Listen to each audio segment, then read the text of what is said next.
बिस्मिल्लाहिर्रहमानिर्रहीम। अस्सलाम वालेकुम व्यूअर्स, कैसे हैं आप? खैरियत से हैं? अच्छा, हमने पिछली वीडियो में आपको यहाँ तक करके दिखा दिया था कि जब हम कोई मिसमैच जो है डाल देते हैं इसके अंदर, जैसे हमने 31 को 131 कर दिया था, ठीक है ना? तो मिसमैच कंडीशन राइज हो रही थी और मिसमैच को वो एक शीट में, अलग शीट में जो है वो एक लॉग लॉग शीट है, क्योंकि ये रिकॉर्ड रहना चाहिए कभी मिसमैच अगर हुआ तो कब हुआ, कैसे हुआ, कितनी किस तारीख को हुआ और किन दो एंट्रीज में हुआ। तो इसको हम जो है वो लिस्ट आउट कर देते हैं, ठीक है।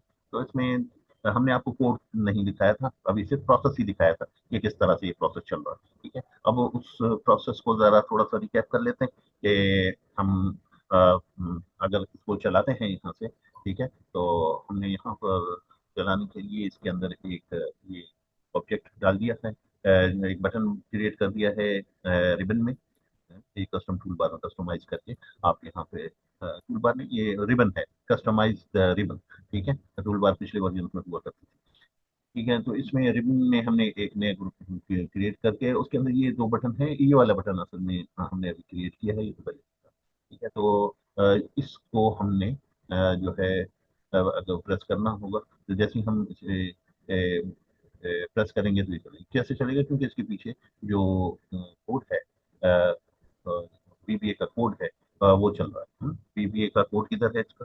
इसका बीबीए का कोड जो है, अगर आप टू व्यू में जाएं, मैक्रोज में जाएं और इसके अंदर आप देखेंगे कि कनेक्ट टू एसक्यूएल, ये वाला कनेक्ट टू एसक्यूएल है, ठीक है। इसको आप एडिट करके देख सकते हैं, ठीक। तो जब हम उसको क्लिक करेंगे तो ये वो काम शुरू कर देगा। तो वही कि पहले पीओ का जो टेबल है उसको उड़ा देगा और इनको इन रिकॉर्ड्स को जो अभी डाउनलोड हुए हैं एसएपी से उसको उसमें मूव कर देगा। और उसके बाद जो है मिसमैच को देखने के लिए एक हमने स्टोर प्रोसीजर बनाया हुआ है, उसको एग्जीक्यूट करेगा। स्टोर प्रोसीजर हमने आपको दिखाया था कि यहाँ पर अगर आप चाहें तो आपको स्टोर प्रोसीजर यहाँ पे मिलेगा। इसको तो वैसे अगर हम सिर्फ जो हमने स्टोर प्रोसीजर बना दिया, हम सिर्फ यहाँ पे क्वेरी में ये लिखेंगे तो ये एग्जीक्यूट हो जाएगा, हो जाता है, ठीक है ना। तो स्टोर प्रोसीजर हमारे पास यहाँ पर मौजूद है। अगर आप यहाँ पे देखें प्रोग्रामेबिलिटी के अंदर आपको ये मिलेगा, ठीक है ना। स्टोर प्रोग्रामेबिलिटी, उसके अंदर स्टोर प्रोसीजर, इसके अंदर स्टोर प्रोसीजर को अगर आप डिजाइन मोड में जाके देखेंगे तो वो स्क्रिप्ट जो हमने पहले बनाया था नेट से लेकर उस उठा के यहाँ पे कॉपी एंड पेस्ट कर दिया है और वो स्क्रिप्ट चलाना होता है, हम स्टोर प्रोसीजर को कॉल करके चला देते हैं, पूरा वो स्क्रिप्ट लिखने की जरूरत नहीं होती, ठीक है। इससे आपकी जो है कोड का साइज भी बच गया। आपने सिर्फ कोड जो है इतनी लंबी जो उसके अंदर कंडीशन थी, ये सारी चीजें वो सब की बजाय उसका नाम दे दिया तो वो सारा कोड चल जाता है। ये भी हम बीबीए में भी कॉल कर रहे हैं, ठीक है। तो ये हमने आपको दिखा देता है। जब हम इसमें मिसमैच फोर्स क्रिएट कर बंद कर देते हैं तो वो मिसमैच दिखाता है। अब हम आपको इस दफा जो है कोड एक्सप्लेन करना चाह रहे थे। इसमें देखें मिसमैच का जो कोड के अंदर आप डेट स्टैंपिंग जो देख रहे हैं वो इस कोड के जरिए से है। मिसमैच लॉग के अंदर जब आप आते हैं, ये इसके अंदर मिसमैच और कंडीशन फॉर्मेटिंग के जरिए से हाईलाइट हो रहा है और आप ये देख रहे हैं डेट स्टैम्प पड़ती चली जाती है। ये 18 तारीख को 8:10 पे हुआ है, इसका ये लॉग क्रिएट हो रहा है। ये डेट हमारे उस प्रोग्राम में कहीं नजर नहीं आएगी कि ये डेट डाल देते हैं, लेकिन क्या हो रहा है कि इस शीट के कोड के अंदर हमने डाल दिया। कोड में अगर आप व्यू कोड में आए तो आप देखेंगे जैसे ही कोई चेंज इमेज है ना, ये वर्कशीट चेंज की जैसे ही ये होता है तो लिखता है कि क्या टारगेट कॉलम एन है दैट इज 14 और टारगेट रो ग्रेटर देन 1 है, यानी जो है 1 से ऊपर, यानी यहाँ से ऊपर यानी सेकंड से ऑनवर्ड सारा ये चलेगा तो ये काम होगा। जैसे ही कोई चेंज वहां पे हुई तो उसने ये डेट की स्टैंपिंग कर दी। उसमें फॉर्मेट का वर्जन है कि जो भी उस वक्त टाइम हो, जो भी उस वक्त डेट एंड टाइम हो, उसको इस फॉर्मेट में कैरेक्टर के जरिए से इस फॉर्मेट कैरेक्टर करिए, क्योंकि अगर हम ये नहीं करते तो एक्सेल को प्रिवेंट करने के लिए ये रिपोर्ट्स के अंदर हमने एक एपोस्ट्रोफी को कॉन्केटिनेट कर दिया इसके साथ, ताकि एक्सेल अपनी समझना इस्तेमाल करे। आप देखेंगे छोटा सा ये एक लगा हुआ है, ये वो कैरेक्टर है जो कि इसको रोकता है। जब हम यहाँ पे इसको मिटा तो आप देखेंगे यहाँ पर ये एक्सेल अपनी फॉर्मेट में अपने अंदाज में उसको यहाँ पर बनाएगा, ठीक है। हम अंडू कर देते हैं इसको।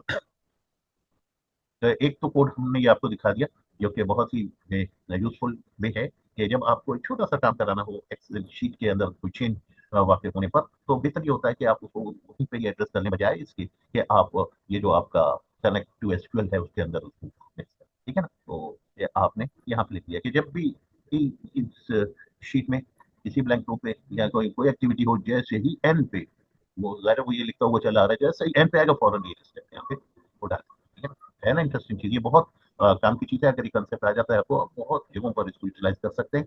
और जो है इसको देखिएगा, ठीक है। तो दूसरी चीज़ जो है कनेक्ट टू एसक्यूएल में, ये जो मॉड्यूल के अंदर हमने यहाँ पे कनेक्ट टू एसक्यूएल जो प्रोसीजर है, ये है आपका कनेक्ट टू एसक्यूएल, ठीक है। ये इसके अंदर हमने तो कोई चेंजिंग की, ठीक है ना, मिसमैच के सिलसिले में ये ऐसे ही रहा, ठीक है। जो अपलोड प्रोसीजर है, इसके अंदर सारे काम होने के बाद ये सारे जो है पीओ को अपडेट कर रहा है, और मतलब मिसमैच को ये स्टोर प्रोसीजर को एग्जीक्यूट कर रहा है। ये अगर यहाँ पे चेक कर रहा है, अगर ये एंड ऑफ फाइल हो, तो इसका मतलब है नो मिसमैच इज फाउंड, ठीक है। अभी हम अगर क्लिक करेंगे तो नो मिसमैच इज फाउंड आएगा, क्योंकि हमने वहाँ पे 131 नहीं किया, हमने उसको क्वांटिटी में कुछ चेंज नहीं किया है, ठीक है। और अगर हम वहाँ पे चेंज कर देंगे तो ये कहेगा मिसमैच इज फाउंड, ठीक है।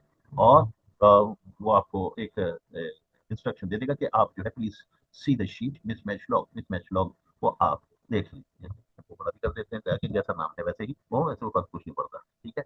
ये हो गया आपका। और उसके बाद जो है ये एक प्रोसीजर हमने लिखा है जो कि फाउंड किया है। तो इस स्टेज पे अब जब ये यहाँ पे आप देखेंगे, जब ये मिसमैच फाउंड होते हैं तो रिकॉर्ड सेट में रिकॉर्ड आ जाते हैं, ठीक है ना। तो इनको अब प्रॉपर तरीके से मिसमैच शीट में लाने के लिए हमने पहले डाउनलोड को हमने, आपको याद होगा, अपलोड बना दिया था, ठीक है ना। अब वो तो डाउनलोड, फिर हम दोबारा से गए उसी फाइल से जहाँ से हमने डाउनलोड किया था, तो उसका प्रोसीजर लिया और यहाँ पे हमने कह दिया डाउनलोड करो। हाँ, ठीक है। अब डाउनलोड करना, अब प्रॉपरली जो SQL सर्वर से जो है वो डाउनलोड हो रहा है और इस शीट में आ रहा है, और वो ये यहाँ पर लिख भी रहा है, और ना सिर्फ डाउनलोड कर रहा है बल्कि ये इजाफी इंफॉर्मेशन, ये काम खुद ब खुद हो रहा है कि जैसे ही कोई चेंज इसमें वाक़ होती है तो जो है ये डेट की स्टैंपिंग होती है, यहाँ पर ये डेट की स्टैंप मारता जा रहा है, ठीक है। तो अब हम जस्ट उसको देख लेते हैं कि आपको, ताकि ये तो हमने आपको कोड दिखा दिया इसको, ठीक है। अब हम जो है इसको इसमें चेंज करके आपको दिखा देते हैं क्विकली। जैसे ही आपने ये चेंज कर दिया, अभी आपने हिस्ट्री में चेंज कर दिया, और जब आप अ, ये कनेक्ट टू एसक्यूएल, तो ये कहेगा कि अच्छा ये एनेबल करना पड़ेगा, अगर जब हम ओपन करते हैं तो अगर एनेबल ना किया हुआ हो तो हमने इसे enable कर दिया है। अब ये काम कर रहा है प्रोसीजर को, और ये आपको बताएगा कि कोई चेंजेस आएंगे, ठीक है। पहले वो पीओ में और को मूव करते हैं, उससे भी पहले पहले पीओ को क्लियर करते हैं। पूरे 1821 रिकॉर्ड आपको याद होंगे, तो पहले डिलीट होते हैं, उसके बाद ये 1821 रिकॉर्ड बस कॉपी होते हैं, फिर वो स्टोर प्रोसीजर चलता है जो कि आपको बताता है कि कोई मिसमैच है। मिसमैच होने के बाद जो है वो एक मैसेज जो है वो बताता है, और उसको यहाँ पर डिस्प्ले भी कर देता है। तो जी, तो ये मैसेज आ गया कि इतने रिकॉर्ड्स जो है अपलोड कर लिए गए हैं, और प्रोसीड टू रिकंसिलिएशन स्टेप, ठीक है। हम इसे यस करेंगे, और यहाँ पर ये आपको कहेगा कि मिसमैच इज फाउंड, ठीक है, क्योंकि हमने ये रिकॉर्ड में चेंज कर दी थी, तो इसने पकड़ लिया कि भाई आपने यहाँ अब देखना है इस शीट में मिसमैच लॉग के अंदर जाकर ओके करें। आप ओके करेंगे, ये दो एंट्री इसने की, और ये जो है डेट स्टैम्प आज की, ठीक है ना, 18 तारीख की, 5 सॉरी 15, ठीक है। इस वक्त जो टाइम हो रहा है वो टाइम ये मिसमैच हुआ। तो इस तरह से जो है इस तरह की मॉनिटरिंग होगी, कि जहाँ पे भी चेंज होगी ये आपको जो है लॉग, मिसमैच लॉग मेंटेन करके आपको बता। होप यू एंजॉय दिस, इंशाल्लाह अगली वीडियो में फिर मिलते हैं। Thank you very much. अस्सलाम वालेकुम।